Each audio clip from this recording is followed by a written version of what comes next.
Vin. I'm Sori. That's Booby. And Vita and Chip and Colby. Blah, blah, blah, blah, blah. Which alliance is it? Anarchy 99. Anarchy 99. No way. Okay, Yep. so this is the second. Man, they moved up pretty quickly. They're getting in there. They moved up with the quickness. Anarchy 99. This is BM. Oh, this is BM fan song. Shout out to the big homie BM fan. When asked about what I should mention, he said, mention that it's a song I think about often due to its lyrical content. Okay. 1905 were a short-lived screamo band from 2000 to 2006. Their only album was a 2003 record called Voice, which is where this track is from. The genre is screamo. So, It's a form of hardcore punk. that's right. We're getting educated here. Yeah. Alright, so shout out to the big homie BM fan. Shout out to all our people. If you want to check us out with timely topical political commentary, you can check us out at Middle America. I'm Vin and Sori. If you want to see behind the scenes and all the pain and suffering that I go through. Oh my gosh. And the things I have to endure. Check out my Sori life. Check out her Sori life. Yeah. Alright, let's go. But you guys just crossed 2K, right? 2,000 subs over there? Maybe. So, I was trying to check this morning and then I got sidetracked. Shout out to, hold on, let me see, Middle America. Do we have anything? Oh, yep, we're at 2,000 as well. Alright, let's do it. Go! And go.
Is there a girl in that band? Oh, I think so. I think that was, you know, who was singing on the copying part, like the little part that was sung in the middle. That was a very unique sound. I think, okay, so I think I recognized the punk part of it. Like, it was when he was like kind of like doing the talk singing, obviously. I'm not sure. I don't really know what makes punk, but go. Your guess is as good as mine. Yeah, I mean, that's what I would assume. And then there's the screamo part of it, which was when he was like screaming and stuff. I'm pretty sure, I'm actually anxious for Punk Week because I'm pretty sure that I always kind of had a thing for punk sound. Really? I think so. Because that sound is familiar to me. I don't know what songs I used to hear that sounded like that, but yeah, there it is. The band featured dual male and female vocals. Yeah. So, what did you think about the sound? Yeah, there was this band called Comeback Kid that I used to listen, that I went through a phase and listened to, which, you know, nobody's ever going to ask for, so I'm never going to be able to get to review them. You can still show me. That's how we started the channel. You were showing me Slipknot. So. Right. That's true. So, they sounded like Comeback Kid, or Comeback Kid sounds like them. I'm not sure. But yeah, they sounded like Comeback Kid, and I loved Comeback Kid. Yeah. And Comeback Kid had the same kind of, it was like 2 3-minute songs, but I really liked them. So it was kind of like that. Maybe they all came out at the same time. You know how like... This was in 2003. Yeah. It might have, pretty close to the time that Comeback Kid was coming out. Really? Yeah. Wow, okay. So, yeah. I liked the song for sure, and I thought they were saying some pretty significant stuff there. I looked here, and it's, you know, anytime BM Fan does post something, I'm always like, Why? Because BM Fan is you know, he's an anarchist, and, you know, he's very, very purposeful. BM Fan is probably the most purposeful kind of social activist in the village. Oh, okay. And I'm almost certain he's been involved in some stuff that would not be wise. Have you? For him to partake in certain neighborhoods. Oh no. So yeah, so I look here and it's anarcho. They're an anarcho punk band. Oh. I think their music drew inspiration from a combination. Okay, there it is. From a combination of early 1980s UK anarcho punk bands such as Crass Sounds. Okay. But these guys are definitely saying something. Especially that middle part there that I really love. I really want to talk about. But go ahead. Okay. What did you think the point of the song was? Well, your heart filled with hate vacuums a smile off my face. I don't know if that's like a person or if that's like a group of people. You think it's something? So you're thinking it's something political? I'm almost certain. Okay. I don't know if you want to say political as much as social ideology. Uh-huh. I think this is an ideology. This is an ideology clashing into each other type song, because he says your backwards ideas stumbling and falling instead of reaching. So the person is regressive. Yep. You know, bringing society backwards, and obviously the singer is presenting themselves as being progressive, which is forward, right? And so there's always that kind of jihad between, you know, progressives who want to move forward or kind of self-title themselves as progressive. And then you have the conservatives who are saying, hey, you know, we need to keep things as they are or return back to X thing. Yeah. Yeah. Which, you know, it's interesting because depending on what social circle you're in, those words become either insults or compliments. Yeah. Yep. So, for example, you get a guy like Martin Luther, right? And he's called a reformer. Right. So that means it's formed some way and he wants to change the form of something.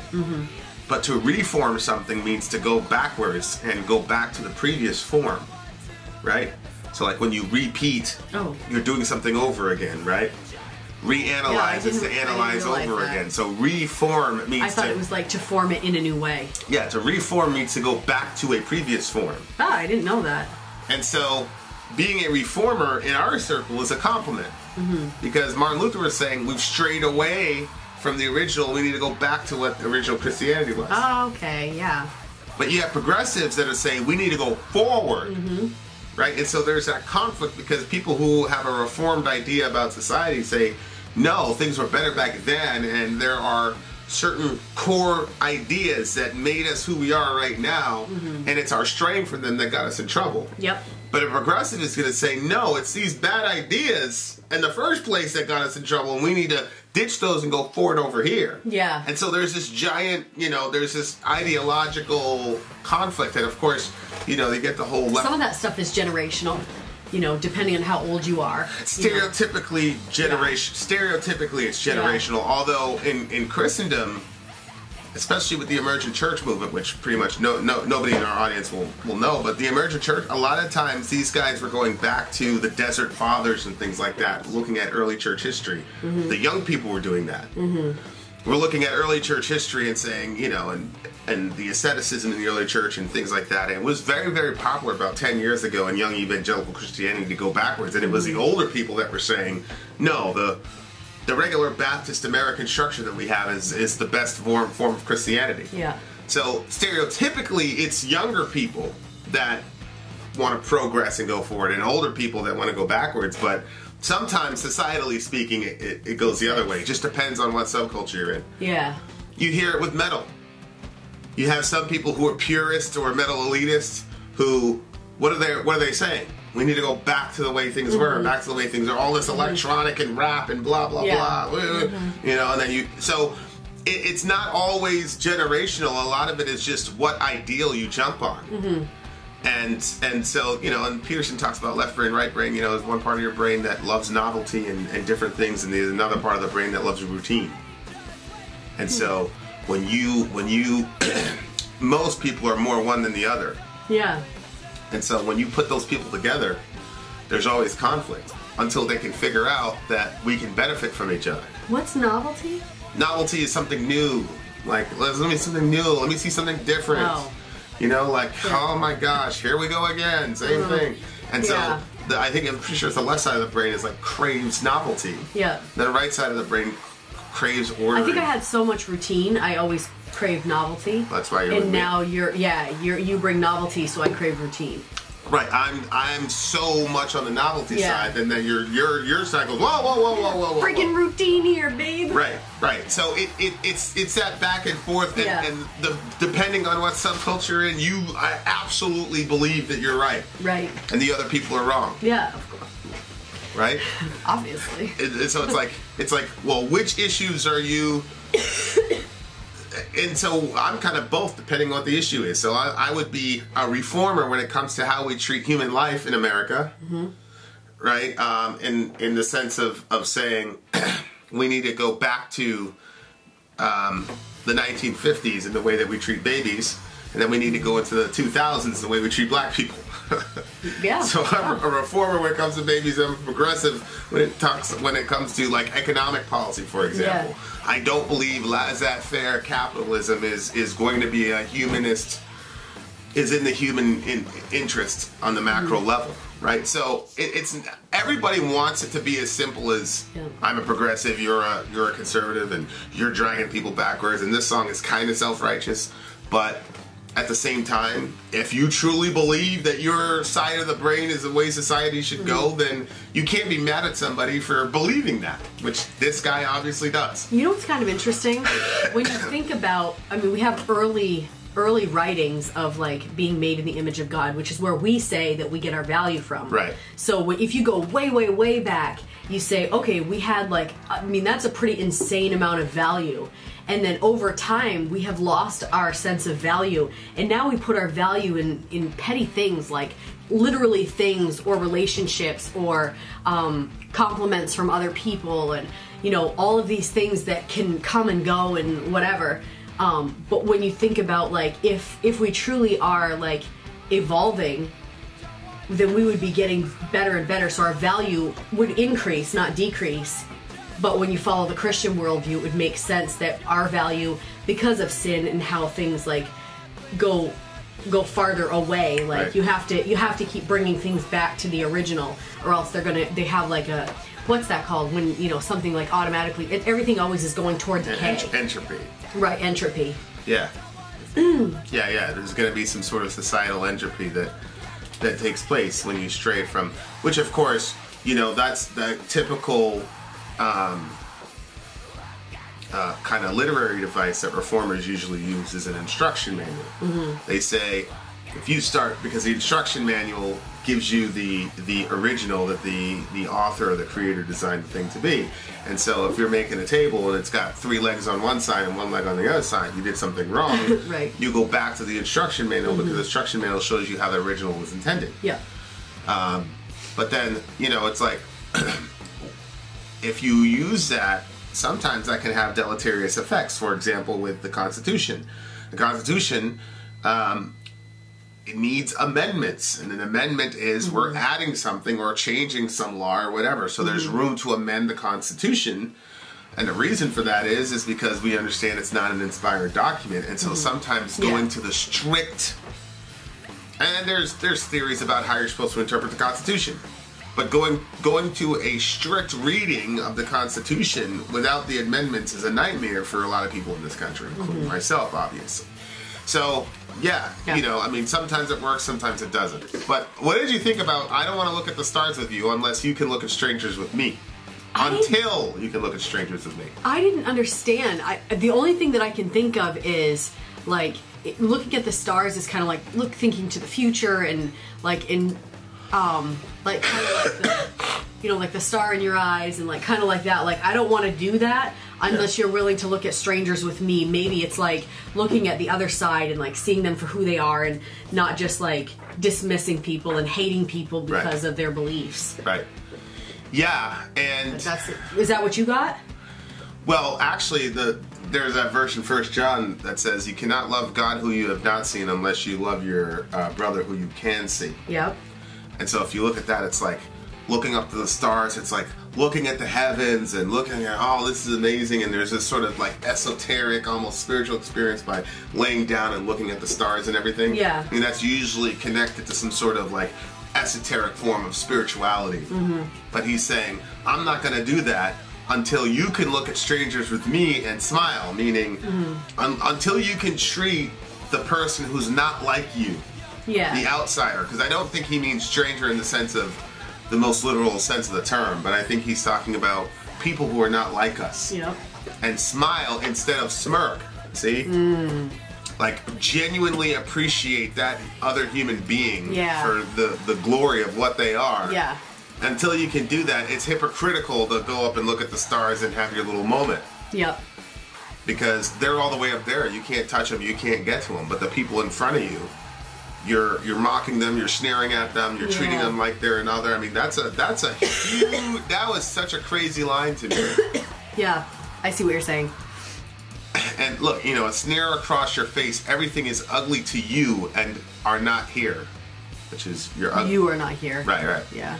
And beauty can't exist in anything. Your body is a shadow of a memory of what used to be.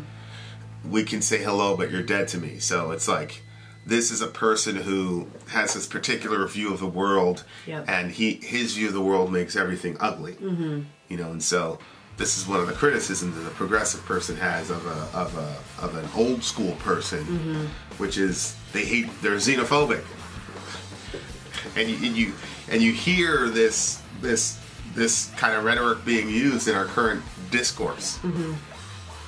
And there are many people who are very xenophobic and fearful of other people. And there's I talked about it during the whole caravan thing and Trump calling these people invaders and how dangerous that type of rhetoric is.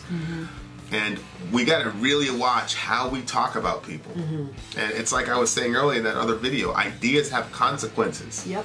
And so when we keep throwing out, these terms into the ether, that are visible by literally millions of people or on a 24-hour news cycle, that does change your chemistry and can be very, very dangerous. Yeah. And so I think he's saying this person has like basically crossed the line and they're dead to him. Which I could see BM Finn. BM Finn is one of the most convicted people I've ever seen in my life. And I can see him making decisions like this with people, members of his own flesh and blood. Yeah. I don't know if BM Fan realizes how much I appreciate his conviction. I mean, I disagree with 90% of what he says, but in 2019, when people are wishy-washy and postmodern as anything, he's an extremely convicted, and he lives to what I know very, very close to his moral compass, and I love that about him. Just make sure your friends don't try to roll up on me if I'm wearing an American flag shirt, BM. Lord. Don't test my pacifism, homie. And then it just ends until you look at strangers and smile. Yeah. Yeah, and I thought that that was a good ending for it because It's he's true. bringing it back to that, like, this is... Well, Muhammad sallallahu alaihi wasallam, he said, even a smile is sadaqah. It's charity. Oh. A smile is charity. Yeah. Which, you know, you'll get credit. You'll get extra credit from Allah on the Day of Judgment. So, smile to everybody. Yeah, it's funny. I was like at the store the other day, and this person looked at me, and they smiled at me. Like, sometimes people just kind of look at me. I guess, you know, people get nosy. They just start looking at everybody, and people be like looking at me. But this like person like smiled at me, and it was like it like took me back because I didn't expect a smile. Like, you make eye contact with people all over the place, and you don't smile or say hello, but you do more. Like, you'll be more friendly, like publicly and stuff like that. Especially if I see a Muslim. Yeah, well, yeah. Assalamu alaikum. Yeah. So, but anyway, you know, it always makes me think when something like that happens, like, oh, like imagine if like all of us were like that, you know, just saying hello to somebody just because they're valuable, not because you want anything from them or whatever, but just smile and say hello and, you know. Yeah. That's very important. Be kind. Yeah. For everyone you see is fighting a hard battle. Mm-hmm. Yep. Love your neighbor as yourself. Just basic stuff. Yep. What do you give the song? 9. No, I was gonna give it a 9, but I think I'm gonna put it to a 9.2 because content was good. 9.5. Love the song. Wish I could have heard maybe another stanza. Push it to a 10. But like I said, this was kind of like the genre at the time. Mm-hmm. Yeah. All I have is Comeback Kid, but Comeback Kid has songs like that too, like 2 yeah. 3-minute songs. So I just wish they were longer. All right, Vin out. Sori out. Gone.